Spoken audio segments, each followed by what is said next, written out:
I'm joined now by Ronan O Toole, one of the co-founders of the Still Voices Film Festival in Ballymahan, which has become one of Ireland's premier short film festivals and has attracted indeed international filmmakers from all over the world.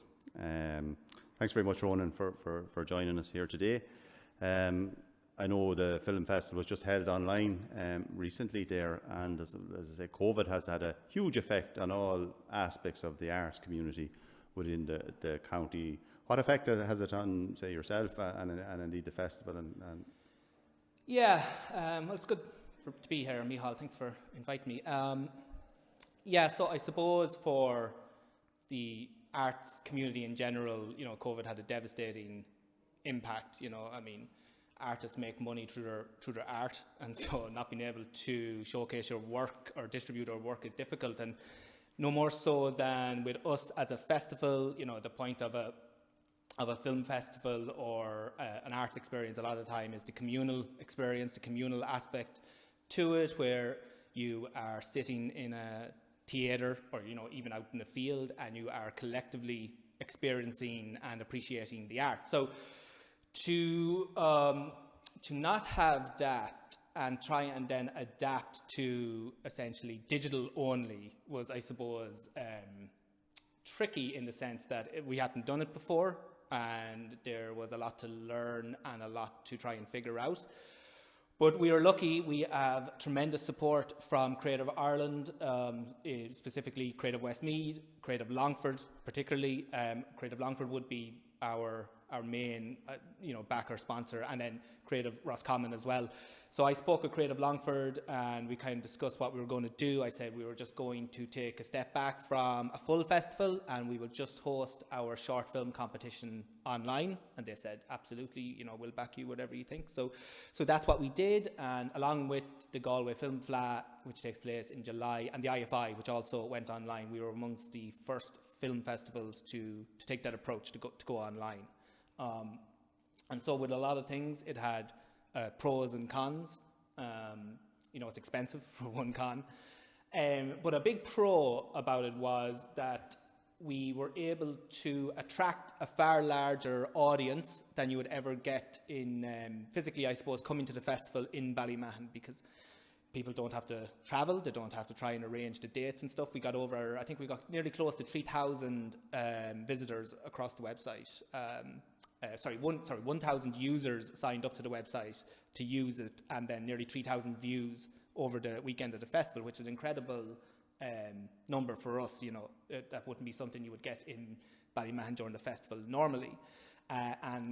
So audience-wise, it's a pro. A con is interaction with audience, because an interaction with filmmakers, because for filmmakers, coming to a film festival is also about networking. It's about meeting other filmmakers, about meeting producers. You can lead into your next project simply by being at a film festival and meeting the right people. So we weren't really able to do that, but what we found was through Twitter, we were able to interact with the audience and we were able to interact with the filmmakers, and we did find, not quite a festival buzz, but there was a good buzz over the weekend of the festival, and our social media was extremely active over the weekend of the festival. So, again, not ideal, but for us, we were more than happy with how it went, given the short turnaround from when we decided to go online to when we delivered it. We couldn't have been happier with it in that sense, yeah. And going forward, then you mentioned, like you said, there's pros and cons. Cons, of course, being the costs associated with it. But is it something, please God, we will the next time that we will have physically people there? But would you see yourself maybe doing a bit of online or recording it also? Yeah, well, I think the genie is out of the bottle now, in the sense that people, organizations can see how you can deliver online, and then the audience in turn can see what can be delivered online. So I think that every festival or organisation, include the Backstage Theatre where we are today, I know they've recently installed cameras for live streaming, which is adapting to your circumstances. And I think every organisation is going to have to offer something in a digital capacity going forward. So for us this year, we've actually moved our festival from August to November to just try and get away from any more COVID restrictions that might come in play. But we are offering a hybrid festival where our short film competition will be online, and then we will have things take place in person. So I think that is not just the way it is now, but will be the way it'll go forward for most people working in the arts, because we've shown that it can be done, and I think people do want to have access to the arts, because I mean the whole point of us as a festival, Still Voices, is that we offer access to this world-class cinema from both Ireland and abroad to the people of Longford, to the people of Ballymahon and the wider Midlands region, and now through digital capacity like our online offering, we are offering that access nationally. So it would be hard to argue against doing digital in some capacity going forward, yeah. But you would say, and you mentioned Creative Ireland there, funded through the local authority, should probably increase funds are needed into that to be able to support yourselves going forward. So absolutely. So we get tremendous support from Creative Ireland.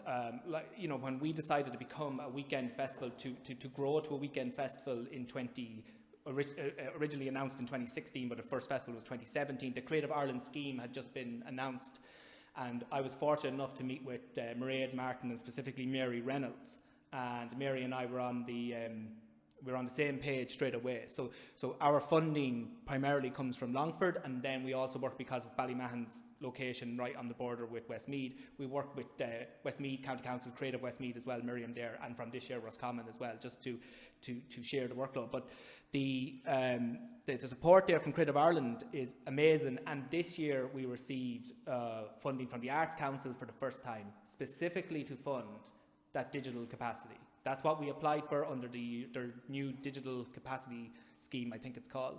And we applied for that funding and we received it, which is great that we've now received Arts Council funding to help us, because again, with an organisation like us, with a small team, a very limited budget, we need those financial structures in place if we want to continue to survive, essentially, and to continue to grow, because it would be no point stagnating on this.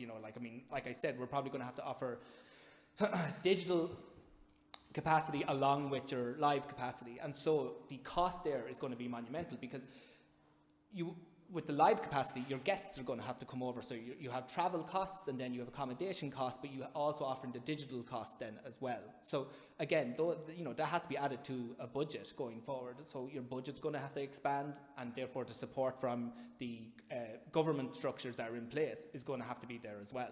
So it'd be important that the extra funding that was put from government, say, into the arts this year will have to be maintained at a certain level above and increased. I mean, I think we were some of the worst arts funding in Ireland before this, and now they've increased it. Okay, that's great, but I mean, it's no point increasing it 1 year and then it disappears and you're leaving artists in the hole essentially for going forward. I mean, you look at what happens during COVID, the world collapses and people find comfort and retreat into art. To go, Netflix, Amazon, Hulu, Apple, reading, poetry, music.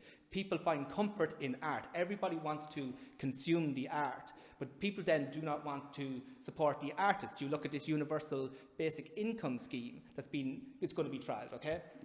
You just have to go and look at something like the comments on the Journal that are just like, oh, where do I get to sign up for free money? As if artists sit around just doing nothing all day.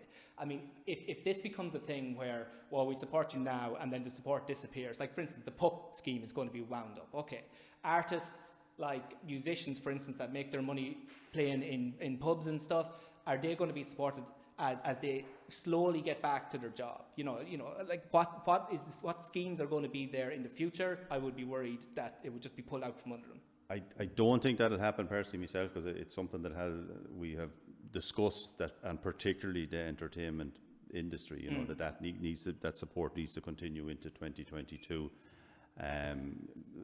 going forward. And I believe, and you mentioned it there, but I think the living wage for artists, and I think Minister Martin is particularly keen to bring that in. She comes from an art background herself, so I think that's important, that I suppose a wage that is there, that is guaranteed for the artists, because we're not going to go to a situation where people are back working 5-6 days a week within the arts, and if you want to stay in that field, and it's important that we keep people in the arts sector? Well, something simple that we should look at from the Universal Basic Income Scheme is that artists are constantly burning themselves out, both physically and mentally, because a lot of the time you have to work maybe 2 jobs, like 2 day jobs. You might be, waiting tables, and you might be working somewhere else, or in a factory, or whatever, and then expected then to perform that night or write in the evening, and do this 7 days a week and just grind yourself into the dust.